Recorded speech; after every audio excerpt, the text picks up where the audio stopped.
David Smith here with one more flipped classroom math video for your enjoyment. 3 tips. First, you can speed up or slow down the playback if that helps you follow along. Second, you can pause anytime to catch up with your notes or think a little harder.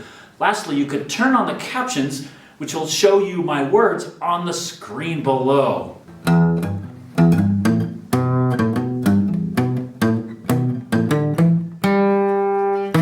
Okay, let's do a little bit more complicated word problem with trigonometric functions, periodic functions, similar to the kinds of questions you might get on an IB test. So here's our question. The percent of the face of the moon can be, that is illuminated, so like 100% illuminated would be a full moon, 0% illuminated would be a new moon, and so on.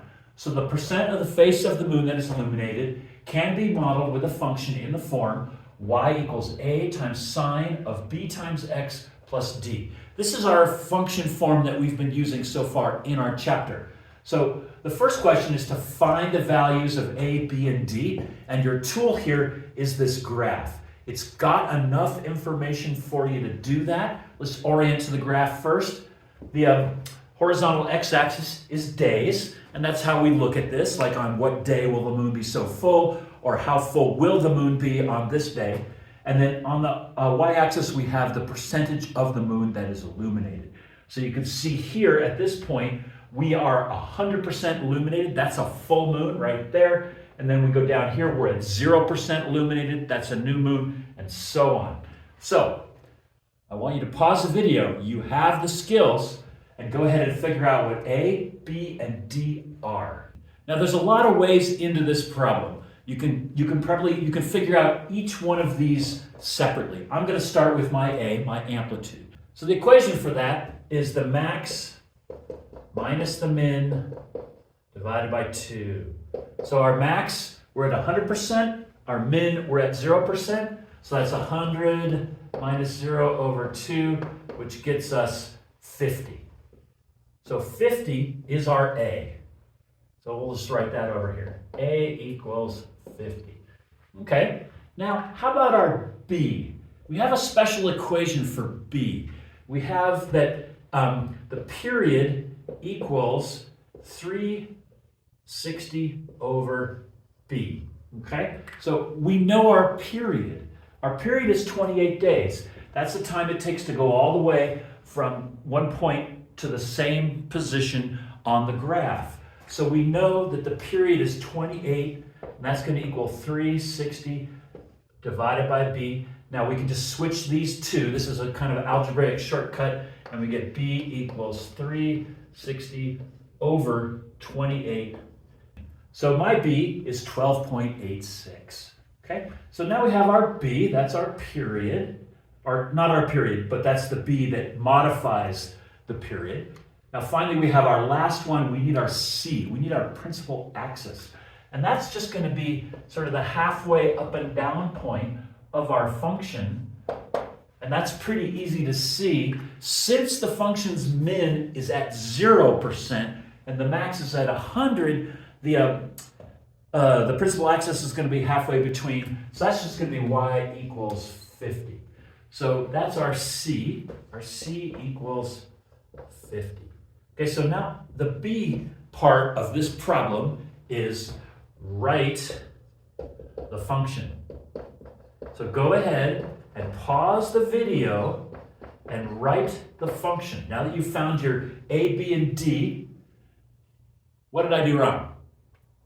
This is D, not C. Okay, so go ahead and pause the video and write the function.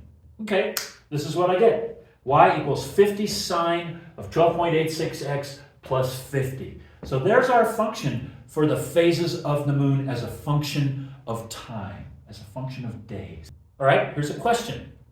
How full is the moon on day 11? Okay, so you have your function. Now use that function to figure out how full the moon will be, what percentage is illuminated on day 11. Pause the video, plug it in, and see what you get. Okay, when I crunch this, I get 81.2, which is 81.2% illuminated. Now let's take a look at our graph and make sure that makes sense. Day 11 is probably right about there. We shoot up. Yeah, we're still pretty high up on the sine graph. That's quite easily 81% right about there. So that makes sense for our graph. Okay, one last question. When is the moon 45% illuminated? In other words, like which days is the moon that illuminated? Okay, go ahead and pause the video and do the plug-in step. Let's see what you get for that. We'll start with that. Okay, here's the plug-in step. We're looking for 45%. Actually, we have that. So here's my equation, 50 sine 12.86 times x. That's the days. We don't know the days, so we leave that as x plus 50. Now go ahead, if you didn't work that equation, go ahead, pause the video and work that equation and see where you wind up. Okay, here's what I did. I plugged in my 45, that's the percent illuminated, and I left my x, which is our days, as x. And then I worked the math. So the first thing I did is I subtracted 50 from both sides, got -5 over here, left the rest. Now I divide the 50 away, divide both sides by 50, got -0.01 equals sine 12.86x. Then I take the inverse sine of -0.1, and that's going to equal 12.86x. I got -5.74, and then I divide through by 12.86, and I get x equals -0.446. Now, interpreting that result can be a little challenging.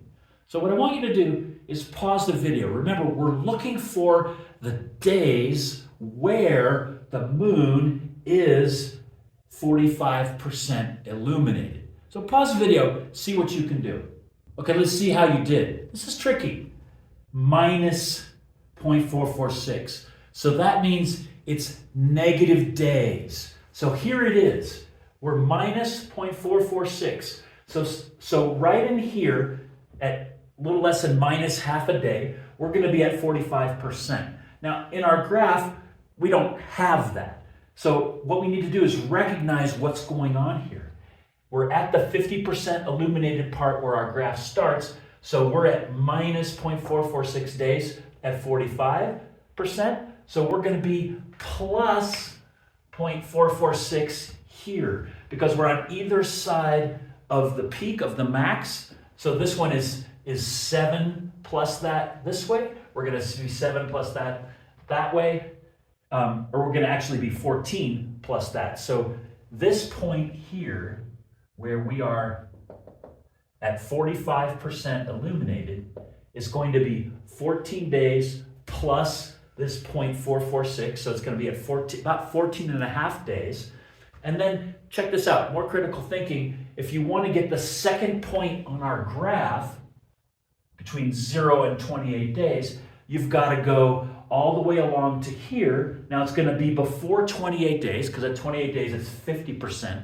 So it's going to be 0.446 back of 28 days. So 28 minus 0.446 is about 27 and a half days. Now that last part is tricky, but it is a real thing that we do with trigonometric functions.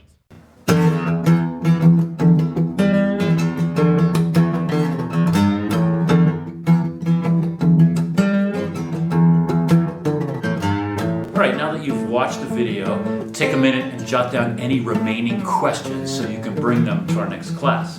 Also remember, you can watch the video again. Maybe that will deepen your understanding. If you like the video, please click like and subscribe.